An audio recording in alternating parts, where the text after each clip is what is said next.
JNU यानी कि Jawahar Lal Nehru university के बाद अब जामिया मिल्लत इस्लामिया ने तुर्की के सरकार से मुंसलिक इदारों के साथ सभी मफाहमत नामों को फौरी तौर से मुअत्तल करने का ऐलान किया है।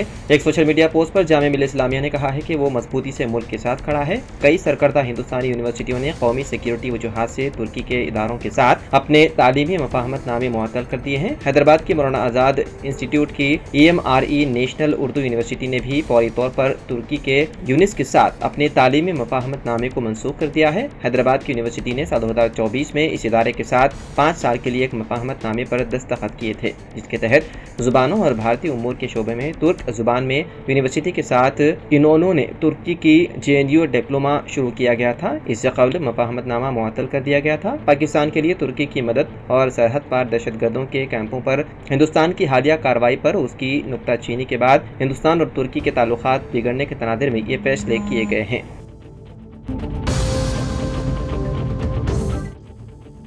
हैदराबाद पुलिस ने जुमे के रोज़ दुबई में आलमी पुलिस सरबराही इजलास में इंसदाद मंशियात में एक्सीलेंस अवार्ड हासिल किया। यह award Hyderabad police commissioner CV आनंद ने सिटी पुलिस की जानिब से हासिल किया। उन्हें यह बैनुल अक़वामी शनाख्त हैदराबाद शहर में मंशियात की स्मगलिंग और उसके इस्तेमाल को रोकने के लिए उठाए गए फ़ाल इक़दामात, हैदराबाद कमिश्नरेट हुदूद में तलबा और आम कम्युनिटी के अंदर मंशियात पर काबू पाने के लिए मुनक़्क़िद किए गए बेदारी प्रोग्रामों और गुज़िश्ता 3 सालों में इस सिलसिले में की गई नुमाया कामयाबियों की वजह से मिली है। इस मौके पर बात करते हुए कमिश्नर ने बताया है कि इंटरनेशनल पुलिस समिट साल 2025 में 138 ममालिक के नामवर पुलिस अफसरान ने शिरकत की। उन्होंने इस बात पर अपनी बेपनाह मसरत का इज़हार किया कि हैदराबाद सिटी पुलिस के हैदराबाद नारकोटिक्स इन्फोर्समेंट विंग ने दुनिया भर के मुख्तलिफ बड़े आलमों की इंतहाई मौसर पुलिस फोर्स के साथ मुकाबला करने के बाद excellence in anti narcotics award हासिल किया। उन्होंने इस बावखार अवार्ड को हासिल करने में अपनी टीम के अरकान की मेहनत और लगन का इतराफ़ किया और उनमें से हर एक का तहे दिल से शुक्रिया अदा किया। उन्होंने मज़ीद जोर देकर कहा कि ये कामयाबी न सिर्फ तेलंगाना पुलिस बल्कि हिंदुस्तान की पूरी पुलिस फोर्स के लिए बहुत फ़ख्र की बात है। एशिया के ममालिक में कोरोना के केसेस में इजाफा देखा जा रहा है। खासतौर पर ज़्यादा आबादी वाले हांगकांग और सिंगापुर में इस तरह के केसेस में नुमाया इजाफा देखा गया है। हांगकांग में वायरस की शिद्दत बढ़ने पर मुकामी हुक्काम ने अवाम को चौकन्ना रहने का इंतबाह दिया। हालिया नमूनों में कई केस पॉजिटिव पाए गए। 3 मई को खत्म होने वाले हफ्ते में 31 अमवात रिपोर्ट हुई हैं, जबकि रवां साल की सबसे ज़्यादा तादाद है। अगरचे 2 साल कबल की लहर के मुकाबले में केस की तादाद कम है, लेकिन हुक्काम ने बताया है कि नमूनों में वायरल लोड में इजाफा हुआ है।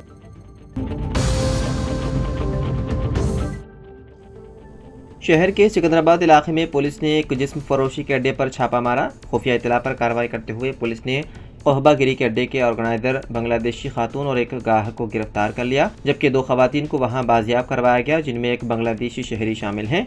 ये कार्रवाई commissioner task force north zone team Gopalapuram police ने मुश्तरका तौर पर अंजाम दी। पुलिस के मुताबिक असल सरगना बमल सेन है, जो रेजिमेंटल बाजार इलाके में गैर कानूनी सरगर्मियाँ अंजाम दे रहा था। वो खवातीन की फराहमी के लिए एक मफरूर मुलजिम शिवाज से राब्ते में था, जो पुडुचेरी के 2 दीगर बांग्लादेशी शहरियों बाबू और चिका के जरिए खवातीन फराहम करवाता था। खवातीन को एक शख्स के जरिए हैदराबाद पहुँचाया जाता था। पुलिस ने मुकामी वाक़े से नगद रकम, मोबाइल फ़ोन बरामद किए। कार्रवाई के दौरान 2 खवातीन को बादियाब किया गया, जिनमें से एक बांग्लादेशी शहरी है। पुलिस ने बताया है कि बमल सेन ग्राहकों से ऑनलाइन राब्ता कायम किया करता था।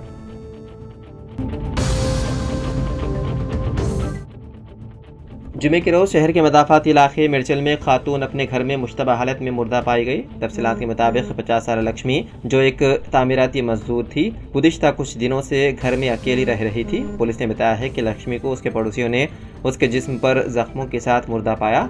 मिर्चल पुलिस ने लाश को पोस्टमार्टम के लिए गांधी अस्पताल मुंतकिल किया।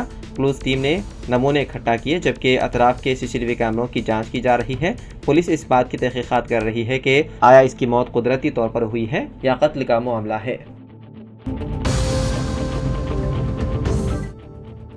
नामपल्ली पुलिस ने हैदराबाद के रेड हिल्स में जुमेरात की दोपहर एक शख्स का कत्ल करने में मुलव्विस 3 अफराद को हिरासत में ले लिया। तीनों अफराद को पुलिस ने मुख्तलिफ मकामात से हिरासत में ले लिया। पुलिस ज़राए का कहना है कि 2 मुलजिमान ने मकतूल अयान कुरैशी को चाकू के वार करके कत्ल कर दिया था, जबकि दूसरा मुलजिमान को वारदात अंजाम देने के बाद फरार होने में उनकी मदद की थी। पुलिस को शुबा है कि कत्ल की साजिश और उसे अंजाम देने में चंद और लोगों ने उनकी मदद की थी। अयान कुरैशी का कत्ल उस कत्ल का बदला है जो उसने साल 2020 में कंचनबाग में किया था।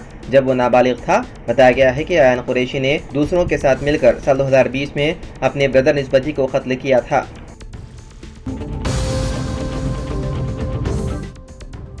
سپریم کورٹ جمعے کو ڈیپ فیک اور مصنوعی ذہانت یعنی کہ اے آئی کے غلط استعمال سے متعلق ایک اہم مقدمے کی سماعت کرے گا۔ یہ سماعت اس درخواست پر ہو رہی ہے جس میں مطالبہ کیا گیا ہے کہ ڈیپ فیک اور اے آئی سے تیار ہونے والے جعلی مواد پر روک لگانے کے لیے سخت قواعد و ضوابط بنائے جائیں۔ درخواست گزار نے عدالت سے استدعا کی ہے کہ سوشل میڈیا پلیٹ فارمز پر ڈیپ فیک یا اے آئی سے تیار کردہ ویڈیو اور تصاویر کی شناخت کرنے اور انہیں فوری طور پر ہٹانے کے لیے جامع ضابطے وضع کیے جائیں۔ اس درخواست میں مرکز اور الیکشن کمیشن کو بھی فریق بنایا گیا ہے تاکہ انتخابی عمل کے دوران اس ٹیکنالوجی کے ممکنہ غلط استعمال کو روکا جا سکے۔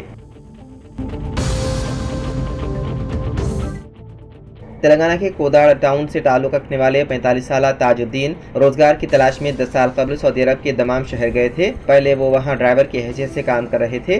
بعد میں انہوں نے ترکاری کی ایک دکان کھول لی۔ جمعرات کو تاج الدین کی مشتبہ حالت میں موت ہو گئی۔ تاج الدین کے گھر والوں کے مطابق ان کے کسی شخص سے کچھ عرصے سے جھگڑے چل رہے تھے۔ اسی جھگڑے کے دوران مبینہ طور پر تاج الدین کو پیٹرول چھڑک کر زندہ جلا دیا گیا جس کی وجہ سے ان کی موت ہو گئی۔ یہ واقعہ جمعرات کو پیش آیا جس سے ان کے گھر میں کوہرام مچ گیا۔ تاج الدین کے پسماندگان میں بیوی، ایک بیٹا اور ایک بیٹی شامل ہیں۔ گھر والوں نے نعش کو وطن واپس لانے کے لیے مالی مدد کی اپیل کی ہے کیونکہ ان کے پاس ضروری وسائل موجود نہیں ہیں۔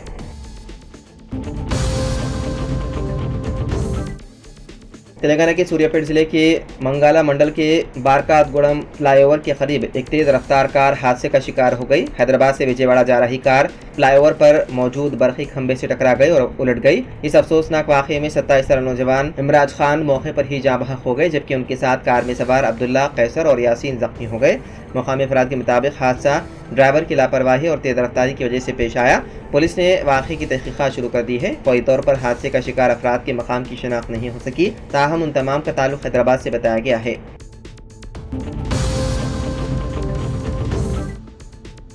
راشن شاپس پر چاول کی تقسیم کے معاملے میں مرکزی حکومت نے اہم قدم اٹھایا ہے۔ 3 مہینوں کا کوٹا ایک ساتھ تقسیم کرنے کا فیصلہ کیا۔ مرکزی حکومت نے مختلف ریاستوں کے لیے مختص راشن کوٹے کو فوری حاصل کرنے کا مشورہ دیا اور ساتھ ہی مئی کے اواخر تک تمام راشن کارڈ ہولڈرز میں چاول تقسیم کرنے کی ہدایت دی۔ مرکزی وزارت خوراک و عوامی تقسیم نے تمام ریاستوں کو اس سلسلے میں احکامات جاری کیے۔ مرکزی حکومت کے اچانک اس فیصلے پر سارے ملک میں ایک نئی بحث شروع ہو گئی اور سب اس کو قابل تعریف اقدام قرار دے رہے ہیں۔ اس طرح چاول کی پیشگی تقسیم سوائے کورونا دور کے بعد پہلی مرتبہ کی جا رہی ہے۔